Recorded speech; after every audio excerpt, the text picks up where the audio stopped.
Whoever has made voyage up the Orosi River must remember the Tapati Mountains. They are seen away to the west of the river, swelling up to a noble height. Every change of season, every change of weather, indeed, every hour of the day produces some change in the magical hues and shapes of these mountains. When the weather is fair and settled, they are clothed in blue and purple, and with the last rays of the setting sun, will glow and light up like a crown of glory.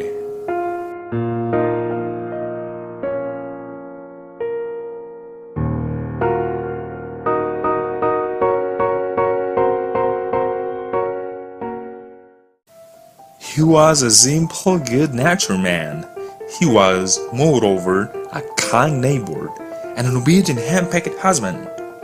Indeed, to the latter circumstance might be owing that meekness of spirit which gained him such universal popularity. For those men are most apt to be obsequious and conciliating abroad, who are under the discipline of shoes at home. The great error in Rip's composition was an insuperable aversion to all kinds of profitable labor, for he would sit on a wire rod with a rod as long and heavy as a tortoise lance and fish all day without murmur. He would trudge through woods and swamps and up hill and down dale to shoot a few squirrels or wild pigeons. He would never refuse to a neighbor, even in the rugged toil. In a word, Rip was ready to attend anybody's business but his own. In fact, he declared, "It is of no use to work my farm. It is the most precious little piece of ground in the whole country. Everything about it goes wrong." His fences were continually falling into pieces, his cow would either go astray. And my cow? Weeds were sure to grow quicker in his fields than anywhere else. Yes, Rip, it is the worst conditioned farm in the neighborhood. Rip's sole domestic adherent was his dog Wolf. He was as courageous an animal as ever scoured the woods. But what grudge can withstand the ever-enduring and all-besetting terrors of a woman's tongue? Time grew worse and worse with Rip Van Winkle as years of matrimony rolled on. A tart temper never mellows with age, and a sharp tongue is the only edged tool that grows keener with constant use. For a long while, Rip used to console himself. Come on.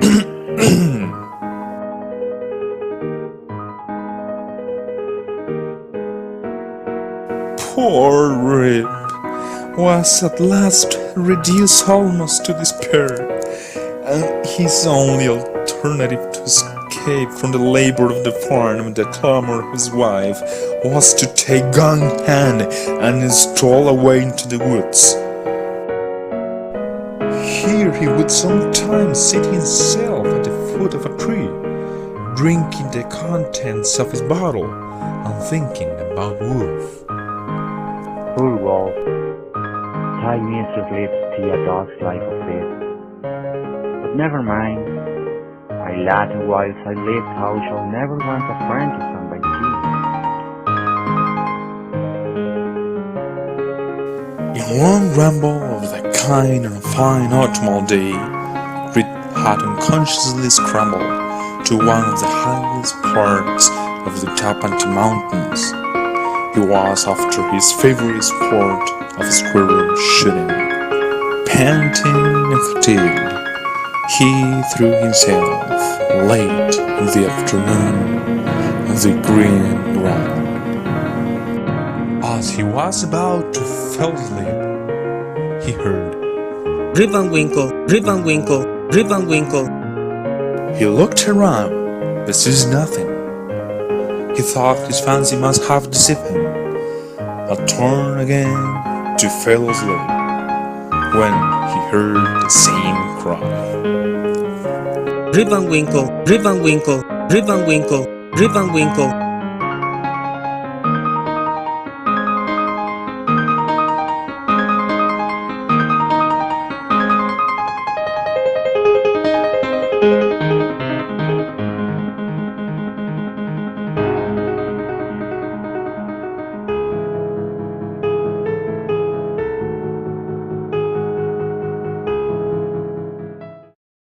The creature had a box that seemed as heavy as the moon.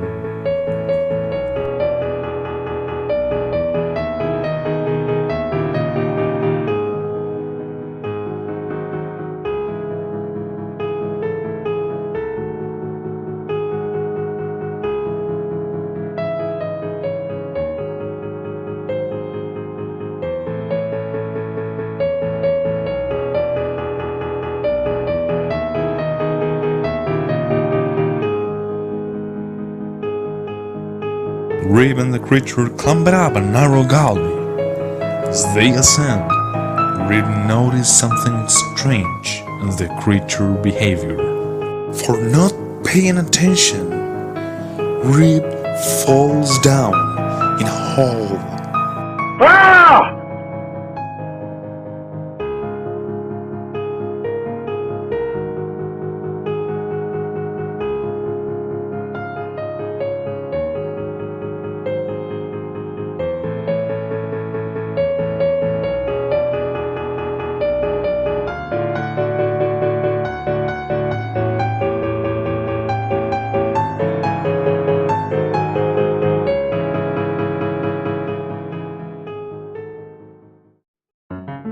Clamorously, Rip woke up and found himself on the green ground whence he had first seen the creature.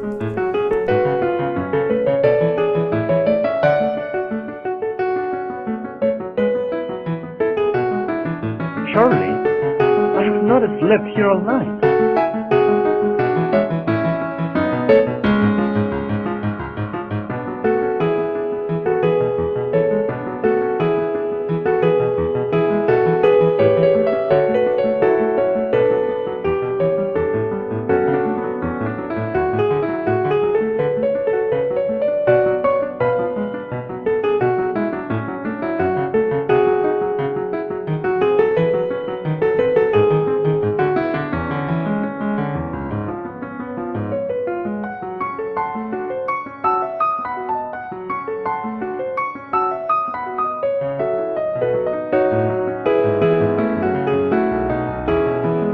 What if future will make staying on Winkle? Rip starts to walk rapidly, but he noticed immediately something went wrong with his legs. And then he falls into his knees.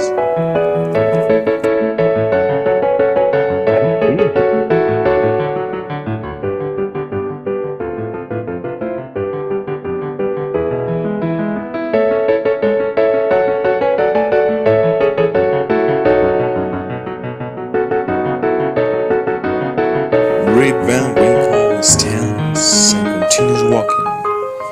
As he descended, he met a number of people, but none whom he knew. Their dress was of a different fashion from that to which he was accustomed. What are those horrible creatures?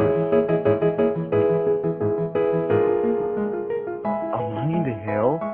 Because this heat is frying me.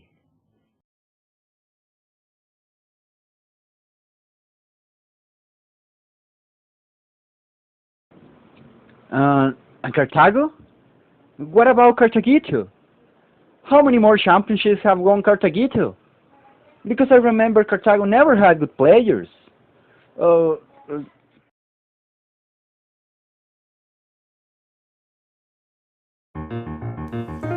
Rip! Run!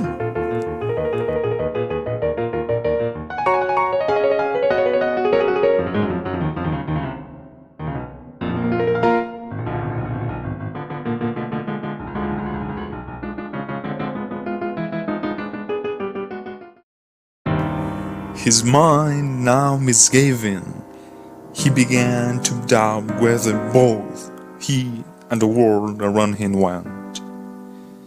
He starts to feel sad because his friends and family went out much time ago. And then Rip found a piece of paper in which he notices.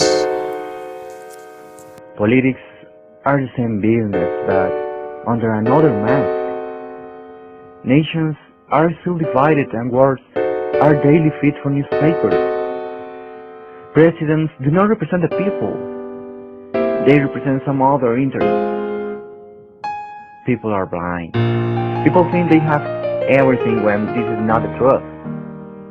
Houses, cars, farms, food, education, everything belongs to banks and banks belong to few people. Few people control the world. But the world is being destroyed and polluted.